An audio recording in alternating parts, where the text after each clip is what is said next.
Доброго дня, шановні слухачі міжнародної інтернет-телерадіокомпанії «1000 друзів». Мене звати Чикаленко Ярослав, я учень 10А класу ліцею школи гуманітарної праці.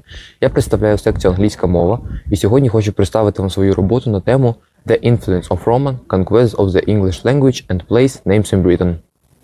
Greeting to everybody. On the waves of the International Radio 1000 Friends, this is named a participant in the research papers contest of the School Scientific Society Erudite.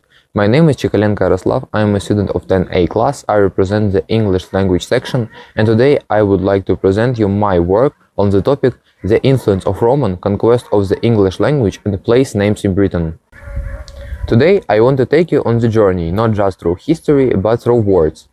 Let's go back almost 2000 years, to the time when Britain was not the land of tea, Shakespeare and London buses, but the misty island, full Celtic tribes and Roman soldiers were about to change it forever. Yes, I'm talking about the Roman conquest of Britain, which began in 43 AD under Emperor Claudius. And believe it or not, this invasion didn't just bring roads, walls and baths. It brought something much deeper and more lasting: language. Let's start with the everyday English we speak right now. Many words we use without thinking are actually Roman in origin. The word street comes from the Latin strada, meaning paved road. The Romans were amazing engineers. They built over 10,000 kilometers of road in Britain. So, every time you walk down a street, you're literally walking on the Roman idea. The word wall comes from valium, a Latin word meaning rampart, or defensive wall. Think about Hadrian's Wall, the massive Roman fortification built across northern England. It's still there after nearly 19,000 years. It wasn't just stone, it was a symbol of Roman order and control.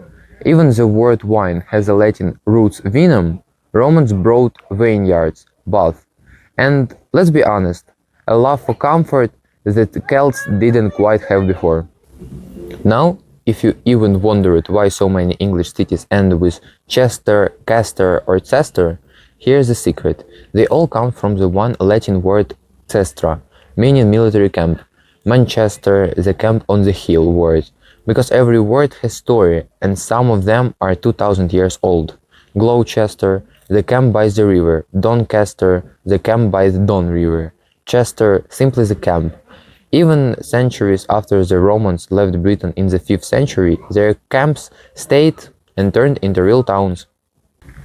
It's as if Romans built not just roads, but roots of language that kept growing. But the influence goes deeper. Romans introduced new concepts that the native Briton didn't have even words for. So the Celts didn't early Anglo-Saxons simply borrowed Latin terms. Church rituals, education, architecture, law, trade, all come with Latin vocabulary. Words like altar, bride, school, kitchen, cup, table, window, all have Latin origin. Even the very idea of writing scripts, letter page entered English through Latin, and when Christianity spread across Britain around the 6th century, Latin becomes the language of the religion and learning. Monks copied texts, wrote chronicles and stuff in Latin, so English grew up under the wings of Rome, absorbing in vocabulary like a sponge. But here's an amazing fact.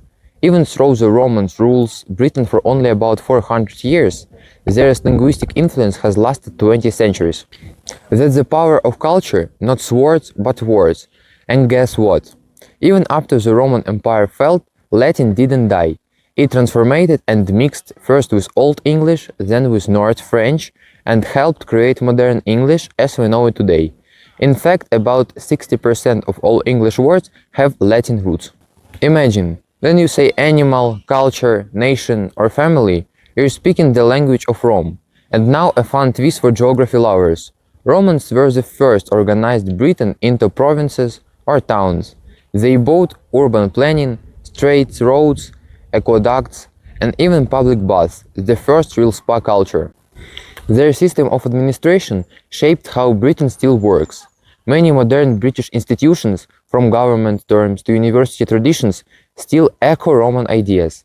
Even the British legal system uses Latin phrases today: pro bono, habeas corpus, in loco parentis. It's like the ghost of the Roman language, still whispered in the corridors of British law and education. So, When we look at Britain today, we see Roman walls, Roman roads, and Roman words. The Romans may have left the islands long ago, but their influence is hidden in every street name, every city site, and even in the sentences we speak every day. Language, you see, is the most powerful empire of all, and Rome somehow still rules, at least a little bit. That's all for today. This was Yaroslav Chikalenko, and I hope I've made you see English is brand new way, not just as language, but as living museum of history, culture, and chemistry of words. Because every word has story, and some of them are 2000 years old.